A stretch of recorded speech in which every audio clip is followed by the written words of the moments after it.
Kā veikt modema maiņu? Jūsu vecais optiskais modems var nedaudz atšķirties pēc izskata, taču pieslēguma princips visiem TET modemiem ir vienāds. Pirms sākam atvienot kabeļus, iesakām nofotografēt vecā modema kabeļu secību, lai pēc tam būtu paraugs. Atvienojam modemu no elektrības rozetes, un tad sākam atvienot arī pārējos kabeļus. Optiskā kabeļa zaļo spraudni satveram sānos un atvienojam. Interneta kabeļa spraudnim nospiežam fiksātoru un atvienojam.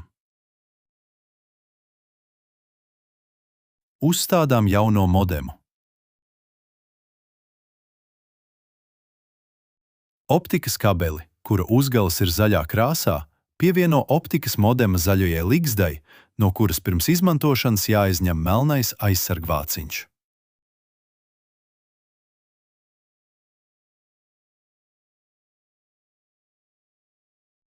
Pievienojam interneta un interaktīvās TV kabeļus pareizajā secībā. Var aplūkot pirms darbiem uzņemto fotogrāfiju.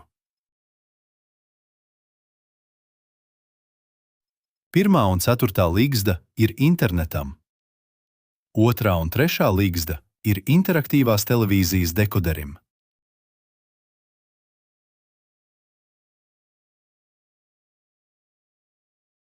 Pieslēdz barošanas bloku modemam, pievieno elektrībai un pārliecinies, ka on-off poga uz iekārtas ir ieslēgta.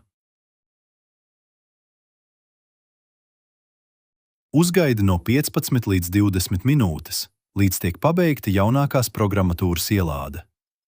Modems būs darba kārtībā, kad priekšējā panelī iedegsies lampiņa Internet. Lai pieslēgtos ar telefonu vai datoru pie bezvada interneta, atrod Wi-Fi tīkla nosaukumu un paroli, kas norādītu uz modema apakšas. Pēc modema maiņas dažas iekārtas, piemēram, interaktīvās TV dekoderis, var nedarboties.